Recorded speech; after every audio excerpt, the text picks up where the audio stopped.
Types of food chain. Types of food chain. Food chain दो तरीके का होता है। कितने तरीके का होता है? दो तरीके का। बहुत इंपॉर्टेंट। एक को हम लोग कहते हैं grazing food chain. Grazing food chain. और एक को कहते हैं detritus food chain. Grazing food को चेन को हम लोग GFC कह देते हैं, डेट्राइटस फूड चेन को हम लोग DFC कह देते हैं, है ना। देखो, ग्रेजिंग फूड चेन और डेट्राइटस फूड चेन में अंतर क्या है, सबसे पहले आप ये समझना। देखो, grazing food chain starts with photosynthesis. ऐसा फूड चेन जो कहां से स्टार्ट होता है? फोटोसिंथेसिस से स्टार्ट होता है। इसकी शुरुआत ही फोटोसिंथेसिस से होती है। और जानते हैं डेट्राइटस फूड चेन किससे स्टार्ट होता है? Starts with decomposition.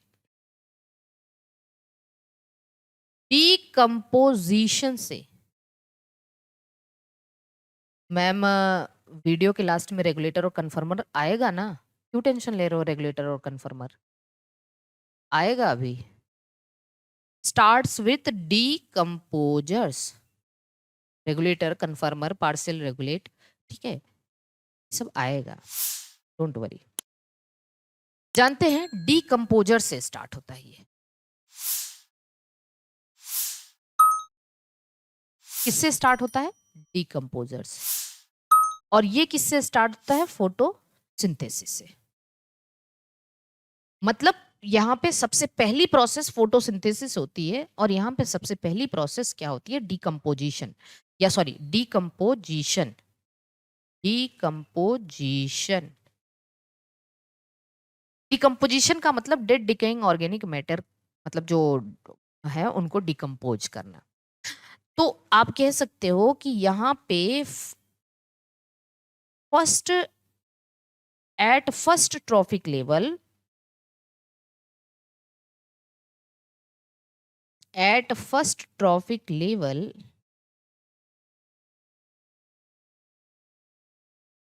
Autotrophs present.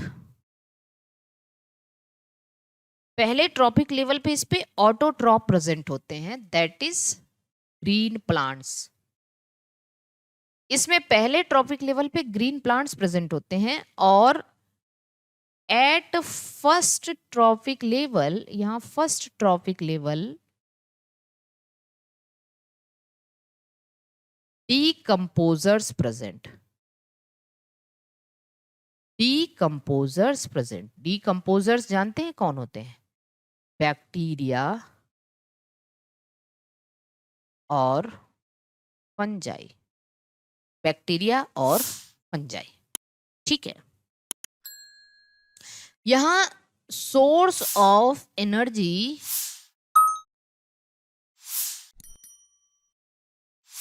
Solar light होती है, लेकिन यहां पे source of energy is detritus. Detritus होता है। डेट्राइटस का मतलब जानते हैं? हाँ, डेट्राइटस का मतलब डेड मटेरियल।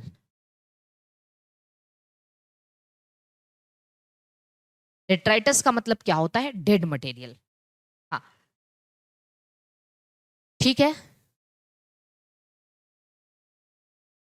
ये जानते हैं, ये मेजर, ऐसे एनसीईआरटी में लिखा है, मेजर कंडुइट। कंडुइट का मतलब होता है channel of energy in aquatic ecosystem. अब ये हम इसको समझाएंगे और इसमें लिख लीजिएगा, नीचे ही हम ऊपर लिख दे रहे हैं, major conduit of energy. Conduit का मतलब channel of energy in terrestrial ecosystem. बहुत इंपॉर्टेंट है। अगर कोई आपसे पूछ दिया कि भाई ग्रेजिंग फूड चेन और डेट्राइटस फूड चेन में अंतर बताओ, तो आप इसको बता सकते हो।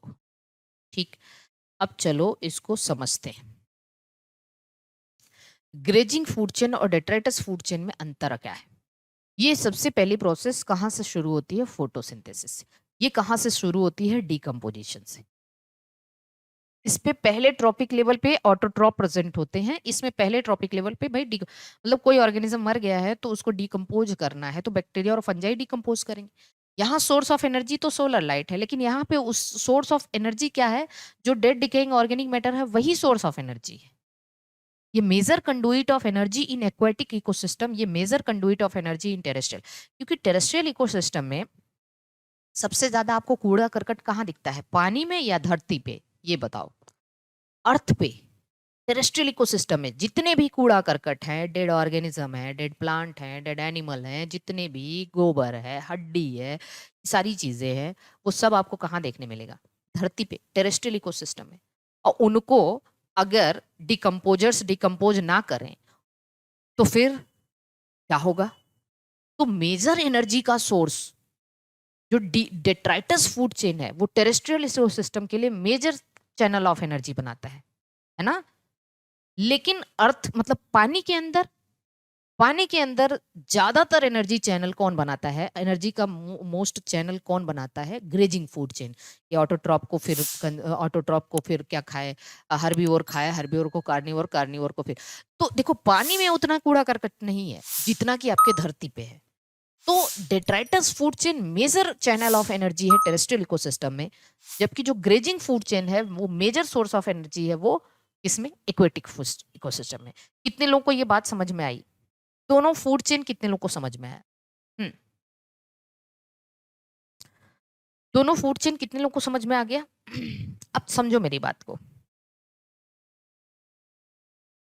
जो डेट्राइटस फूड चेन में connect with the grazing food chain, कहीं ना कहीं डेट्राइटस फूड चेन जाके फिर ग्रेजिंग फूड चेन से ही कनेक्ट हो जाता है। ये बात भी आपके एनसीईआरटी में लिखी है क्या? DFC may connect with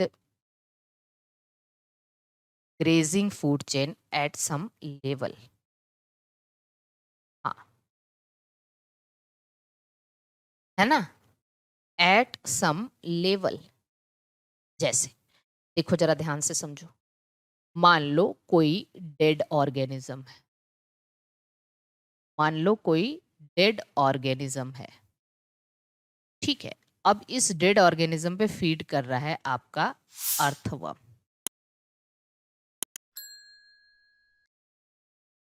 earthworm ये क्या बन गया? एक डीएफसी बन गया ना।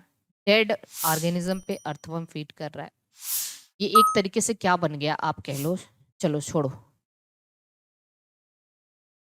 ये मान लो डेड ऑर्गेनिज्म है ना? हाँ। कंडुइट मतलब चैनल, खुशबू जी। कंडुइट का मतलब चैनल बनाना, एक तरीके से रास्ता।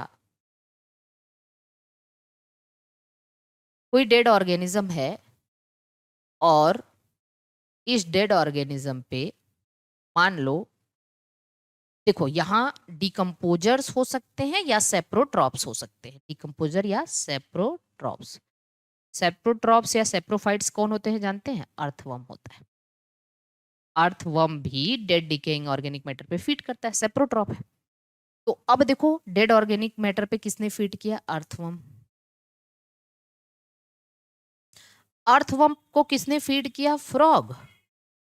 फ्रॉग को किसने फीड किया? स्नेक। स्नेक को किसने फीड किया? वल्चर। अब आप देखो कि भैया शुरू तो हुआ था ये डीएफसी था, डेट्राइटस फूड चेन था। यहां तक तो डेट्राइटस फूड चेन था ये। चलो ये डेट्राइटस फूड चेन है, लेकिन ये जाके कनेक्ट हो गया कि नहीं इस ग्रेजिंग फूड चेन में? ग्रेजिंग फूड चेन जानते हैं ना, फ्रॉग को स्नेक खाता है, स्नेक को वल्चर खाता है ना? तो डेट्राइटस फूड चेन में connect with the grazing food chain at some level. कुछ लेवल के बाद हो सकता है कि डेट्राइटस फूड चेन फिर ग्रेजिंग फूड चेन में से कनेक्ट हो जाए। डेड ऑर्गेनिज्म को अर्थवर्म ने खाया, अर्थवर्म को फ्रॉग ने, ये सब डेट्राइटस फूड चेन है। मतलब मरे हुए को फिर सेप्रोट्रॉप खाया, सेप्रोट्रॉप या डिकम्पोजर, और उसको फिर फ्रॉग ने खाया, फ्रॉग को फिर स्नेक ने खाया, स्नेक को वल्चर ने खाया। ये कनेक्ट हो गया, ग्रेजिंग फूड चेन से कनेक्ट हो गया। कनेक्ट हुआ कि नहीं बताओ आप, हुआ ना? हाँ, अब जानिए, ध्यान से समझिए। जो आपका ग्रेजिंग फूड चेन है, ग्रेजिंग फूड चेन वो दो तरीके का होता है। ग्रेजिंग फूड चेन कितने तरीके का होता है? दो तरीके का होता है। एक को हम लोग कहते हैं, एक को हम लोग कहते हैं, हाँ, एक को हम लोग कहते हैं predatory food chain,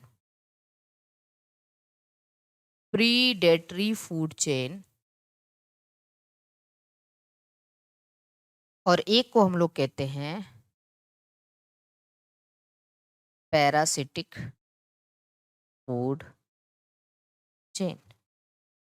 predatory food chain और एक को कहते हैं पैरासिटिक। बहुत इंपॉर्टेंट है ये वाला पैरासिटिक फूड चेन, है ना, बहुत इंपॉर्टेंट है। देखो, जानते हो प्रीडेटरी फूड चेन कहाँ से शुरू होता है? जो प्रीडेटरी फूड चेन होता है ना, वो शुरू होता है, ये ग्रेजिंग फूड है, मतलब ये भी फोटोसिंथेसिस से ही शुरू होगा।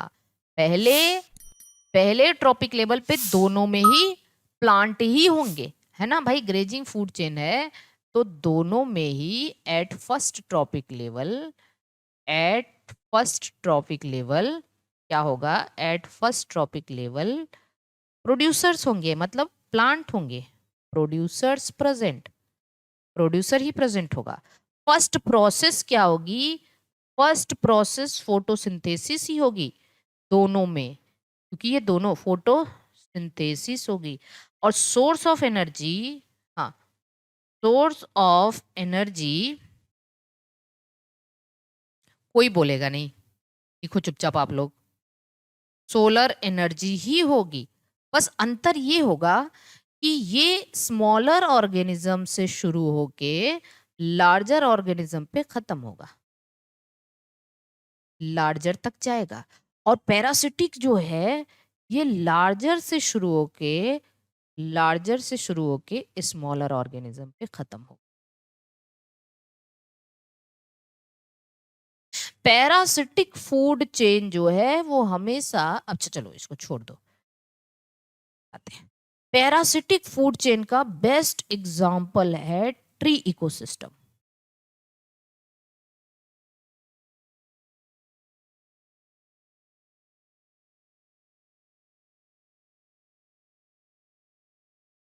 पारुल चौधरी, मैम मैं क्रैश कोर्स की स्टूडेंट है, परसों मुझे बोला गया था आपको दोबारा लेना है, मत तुम्हें। अरे तो वो आपको अकेले थोड़े मैसेज आया, वो उन लोगों के लिए होगा जिन्होंने पहले नहीं कराया होगा। आप उसको अवॉइड करिए ना पारुल चौधरी। अलग अलग मैसेज नहीं भेजा जाता है, एक साथ कम्युनिटी पे भेजा जाता है।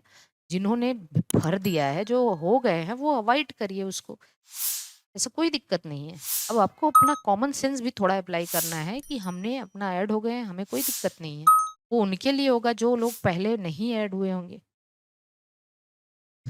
डन है क्या? ये बहुत इंपॉर्टेंट है ट्री इकोसिस्टम। ट्री इकोसिस्टम बहुत इंपॉर्टेंट है। ट्री इकोसिस्टम में हमने क्या बताया आपको? पैरासिटिक फूड चेन लार्जर और स्मॉलर ऑर्गेनिज्म से जाता है। Parasitic food chain tree ecosystem का बेस्ट, मतलब ट्री इकोसिस्टम पैरासिटिक। अब हम बताते हैं जैसे प्रेडेटरी फूड चेन क्या है। प्रेडेटरी में आप देखो, एक एग्जांपल हम यहाँ प्रेडेटरी का बता रहे हैं, प्रीडेटरी फूड चेन, ठीक है। और एक एग्जांपल हम पैरासिटिक फूड चेन का बताते हैं। यहां से हमेशा क्वेश्चन आते रहते हैं। प्रीडेटरी फूड चेन का एक एग्जांपल हम ग्रास इकोसिस्टम ले लेते हैं, या पॉन्ड इकोसिस्टम ले लेते हैं, और इसका एक एग्जांपल हम ट्री इकोसिस्टम ले लेते हैं। प्रीडेटरी फूड चेन का हमेशा ये इन्वर्टेड बनता है, नंबर की बात कर। अब देखो, ग्रास इकोसिस्टम की जब आप बात करोगे तो ये पिरामिड कैसा बनेगा? अपराइट, मतलब सबसे छोटे कहाँ है भाई? Grasses first trophic level, one trophic level, T1 पे होंगे, T1 लिखो, है ना, T1। इसको खाने वाले इंसेक्ट, ग्रॉस को खाने वाले ग्रास होपर। तो जो इंसेक्ट होंगे, जो इंसेक्ट है, तो ये इंसेक्ट मतलब ये T2 पे, इनको इंसेक्ट को खाने वाले फ्रॉग, इनसे बड़े होंगे ये T3 पे। फ्रॉग को खाने वाले स्नेक, इनसे बड़े हैं ये T4। तो इस तरीके से टॉप कार्निवोर वल्चर हो गया, है ना, ये वल्चर हो गया, तो ये T5 पे आ जाएगा। अब आप बताओ ग्रास, हम लिख दे रहे हैं यहाँ पे, आप देखो ये है ग्रास, ग्रास, और ये है इंसेक्ट, और ये फ्रॉग। तो छोटे ऑर्गेनिज्म से शुरू होके कहाँ पे गया, बड़े ऑर्गेनिज्म तक गया। लेकिन शुरू किससे हो रहा है, ग्रास से ही, प्रोड्यूसर से ही, फोटोसिंथेसिस से ही, सोलर एनर्जी से ही। अब आते हैं हम प्रेडेटरी फूड चेन की बात करते हैं। प्रीडेटरी फूड, अब बताओ ये ट्रॉफिक लेवल किस पे दिखाया गया है आपको, ग्रास सबसे ज्यादा, इंसेक्ट उससे कम, फ्रॉग उससे कम, स्नेक उससे कम, वल्चर उससे कम, ये नंबर दिखाया गया है ना, ऐसे ऐसे बना। ऐसे का मतलब क्या है भाई, ऐसे का मतलब क्या है, ग्रास सबसे ज्यादा है, फिर इंसेक्ट उससे कम है, फिर फ्रॉग उससे कम है, फिर स्नेक उससे कम है, मतलब ये कम होता जा रहा है, नंबर धीरे धीरे कम होता जा रहा है ना। चलो ट्री इकोसिस्टम में हम पहले एक ट्री का, एक सिंगल ट्री इकोसिस्टम, एक ट्री मान लो यहाँ है, यहाँ पे हमने कह दिया कि भैया ये ट्रॉफिक लेवल 1 पे ट्री है, T1 पे सबसे कम। ट्री पे रहने वाले, ट्री पे रहने वाले बर्ड उससे ज्यादा होंगे, बर्ड पे रहने वाले पैरासाइट, बर्ड पे रहने वाले, बर्ड के ऊपर रहने वाले पैरासाइट बर्ड से भी ज्यादा होंगे, और पैरासाइट के ऊपर जो पैरासाइट है, हाइपर पैरासाइट, है ना, या डिकम्पोजर कह लो, वो सबसे ज्यादा होंगे। लेकिन साइज देखो इनकी छोटी होती जा रही, साइज छोटी होती जा रही है, नंबर बढ़ते जा रहे हैं। यहाँ पे साइज बढ़ती जा रही है, नंबर कम। यहाँ देखो क्या हो रहा है, साइज बढ़ रही है और नंबर कम हो रहे हैं, और यहाँ साइज घट रही है और नंबर बढ़ रहे हैं। समझ में आ रहा है, हाँ, ठीक। साइज बढ़ रही है, सॉरी साइज घट रही है, ट्री सबसे बड़ा, बर्ड उससे छोटा, पैरासाइट उससे छोटा, डिकम्पोजर उससे छोटा, है ना। तो समझ में आया, नंबर लेकिन बढ़ रहा है, टी सबसे एक ही है, बर्ड उससे ज्यादा होंगे, पैरासाइट उससे ज्यादा होंगे। तो ट्री इकोसिस्टम का नंबर ऑफ पिरामिड उल्टा होता है, ट्री इकोसिस्टम का, सॉरी पिरामिड ऑफ नंबर, हम उल्टा बोल दिए, पिरामिड ऑफ नंबर जो होता है, पिरामिड ऑफ नंबर इन्वर्टेड होता है, इन्वर्टेड। वेरी वेरी आईएमपी ये सवाल पूछा जाता है। यहां से भी ट्री से ही शुरू हुआ, मतलब ऑटोट्रॉप ये भी है। तो पहली प्रोसेस फोटोसिंथेसिस से ही शुरू हुई, पहली प्रोसेस प्लांट से ही शुरू हुई, पहली प्रोसेस सोलर एनर्जी से ही शुरू हुई, यहाँ पे भी और यहाँ पे भी। तो मतलब ये भी आपका ग्रेजिंग फूड चेन का टाइप है, ये भी आपका ग्रेजिंग, ये दोनों ही ग्रेजिंग फूड चेन के टाइप है, ये दोनों ही किसके टाइप हैं, ग्रेजिंग। यहाँ स्मॉलर से लार्जर, आपने देखा यहाँ स्मॉलर से लार्जर की तरफ जा रहे हैं, लार्जर ऑर्गेनिज्म की तरफ, और यहाँ लार्जर ऑर्गेनिज्म से स्मॉलर की तरफ जा रहे हैं।